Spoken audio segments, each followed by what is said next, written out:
সম্মানিত ভিউয়ার্স, আসসালামু আলাইকুম। আজকে আপনাদের সামনে একটা নতুন ভিডিও নিয়ে আসলাম। দেখেন, আমরা এই বিল্ডিংটা যখন প্রথম উদ্বোধন করি অথবা জায়গাটা মাপ দেই, তখন আমাদের এই জায়গাটুকুর মধ্যে অ্যাটাচ বাথরুম লাগবে, কমন বাথরুম লাগবে, প্লাস রুম 4টা লাগবে বলছিল। আমরা জায়গা হিসাব করে দেখি যে এই যেহেতু টিন শেড বাড়ি, এই জিনিসগুলা মানে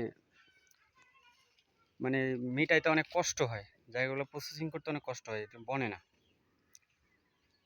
যদি আমরা এই যে এখানে কমন বাথরুম দেওয়ার কথা ছিল এই রুমটাতে যখন আমরা কমন বাথরুম দিচ্ছিলাম, তখন এই জায়গাটা মার খেয়ে যাচ্ছে।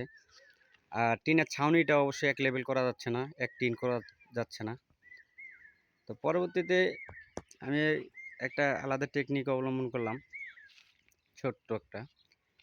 তো টেকনিকটা হচ্ছে যে আপনার আপনার যে এই যে আপনার ট্যাঙ্কির স্ট্যান্ডটার কারণে শুধু কমন বাথরুমটা এই জায়গায় দেওয়া ছিল না। পরবর্তীতে আমরা ট্যাঙ্কি স্ট্যান্ডটা শুধু এই যে এইদিকে যে আপনার কমন বাথরুম করছি মাঝখানে। ওই পাশে আরও রুম আছে, একটাই চাল হবে টিনের। তো এই ট্যাঙ্কির স্ট্যান্ডটা আপনার টিনের ছাউনির হয়ে যাবে, ছাউনির ভিতরে থেকে যাবে।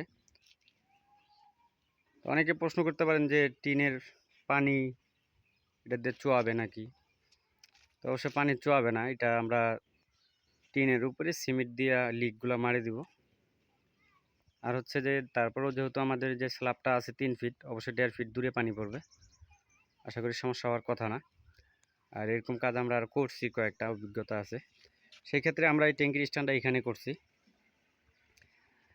তো এখন এই অবস্থানের মধ্যে আমাদের রুম 4টা হয়েছে, তারপরে অ্যাটাচ বাথরুম হয়েছে, কমন বাথরুম হয়েছে, গোসলখানা হয়েছে।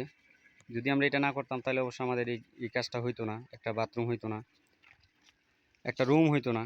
একটা বাথরুম হইলে একটা রুম হবে না, একটা রুম হইলে একটা বাথরুম হবে না। সেই ক্ষেত্রে আমরা যেহেতু টিন শেড বাড়ি, এই জন্য আমরা পরে এই বুদ্ধিটা অবলম্বন করে এই কাজটা করছি।